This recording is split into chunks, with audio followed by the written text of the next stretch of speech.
nation's heroes arrive in New York to help launch a nationwide drive for the sale of war bonds. Up Broadway, men of England's RAF, men of America's Navy, men who have met their enemies and defeated them, respond to the cheers of New York's millions.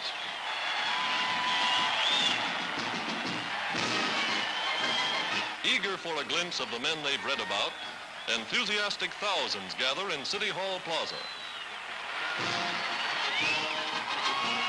The triumphal procession roars its way uptown. In its most uproarious reception of the war, New York pays tribute to fighting men of the United Nations.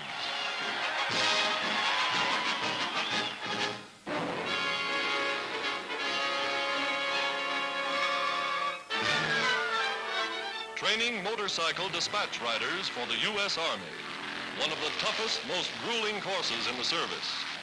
After 6 weeks of basic instruction, they send them on cross-country trips like this.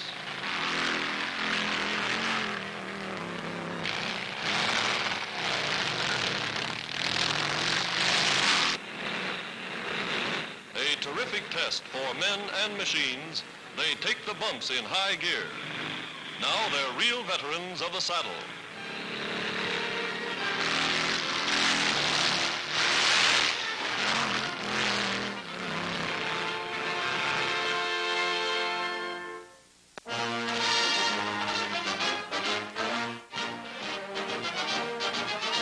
The world's mightiest bomber plant is rolling. Henry Ford welcomes British and U.S. war supply heads Oliver Littleton and Donald Nelson. The schedule, one bomber every hour.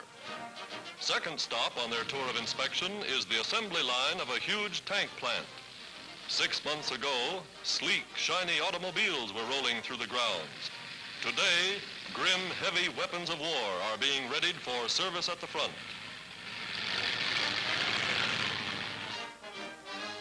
In Washington, China's Foreign Minister T.V. Soong concludes a Lend-Lease agreement with Secretary of State Hull.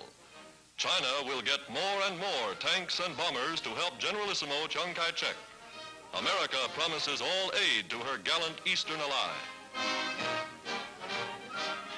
On the Pacific coast, workers in a bomber plant get a visit from America's hero of the hour, General James Doolittle, the man who led the first United States bombing raid on Tokyo. Addressing the men who built the ships that rained bombs on Japan, the general said, "Thanks for some great airplanes."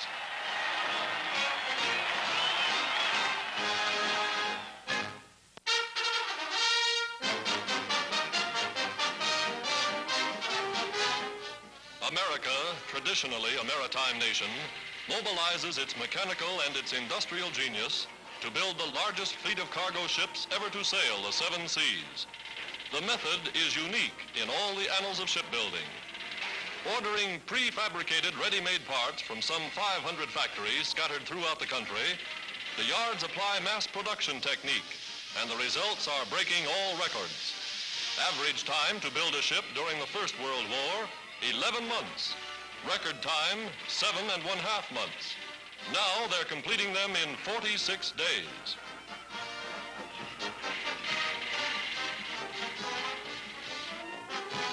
Hailing the victory of production, the nation celebrates Maritime Day with a mass decoration of merchant seamen.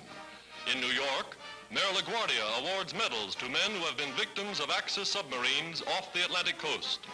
There's no downing the spirits of these brave sailormen. Torpedoed 2 and 3 times, they're ready to sail again.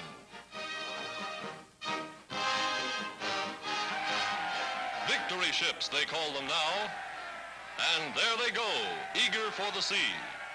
2 vessels are being delivered every day, 3 a day by the end of the year. Recently, in one 24-hour working day, 27 brand new ships slid down the waves. Nowhere else in all the world is such production possible. The goal for 1943, 23 million tons of shipping.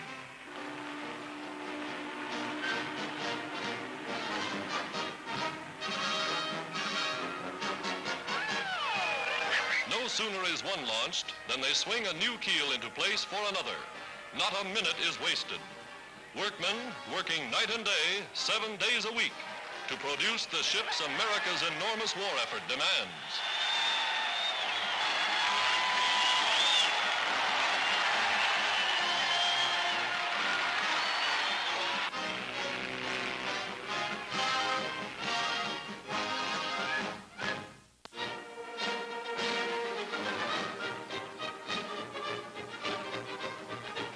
New York's colorful Belmont Park dedicates its greatest day of racing to the Army-Navy Relief Fund. 30,000 fans, including U.S. General Hugh Drum and Admiral Adolphus Andrews, head the host of servicemen here for the Big Turf Classic, the $53,000 Belmont Stakes, the nation's champion three-year-olds all the way together.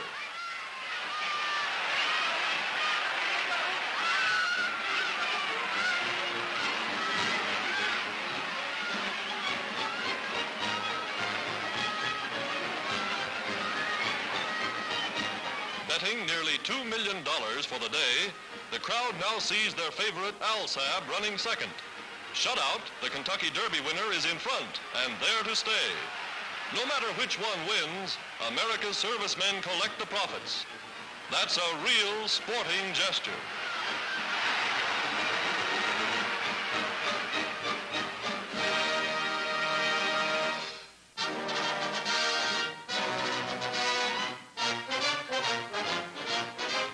Military experts from 17 South and Central American nations see an impressive demonstration of the United States' great air training program in action. 60,000 flyers every year.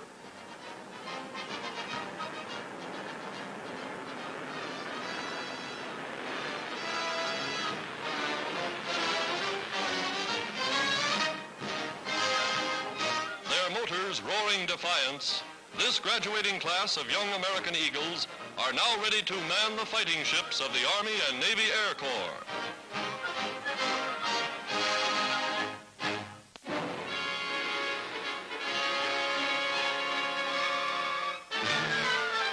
More troops for the American Expeditionary Force in Australia. Armed convoys winning the game of hide and seek with enemy fleets to deliver the men and material to the land down under.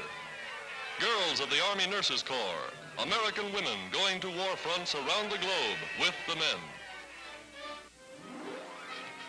Here is a Japanese flyer rescued from the Pacific by an American sergeant whose own plane made a forced landing on the sea.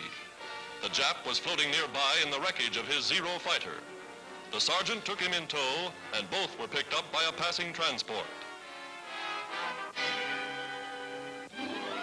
Once ashore, the Army nurses make themselves right at home in this strange new world. At an advanced base, they take over a completely equipped hospital and dressing station. Overnight, medical and surgical facilities are established to care for the physical needs of the troops. The girls, all rated as officers and trained to rigorous Army standards, work long hours. But it's not all grim. At the local zoo, they meet Australia's famous koala bears, seldom seen outside the continent.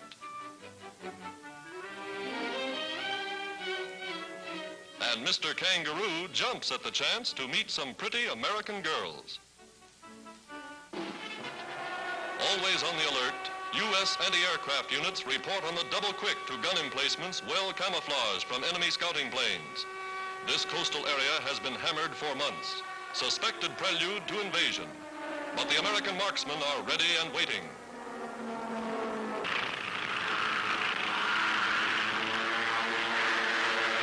From nearby airdromes, United Nations pilots take to the sky in fast fighting pursuit ships.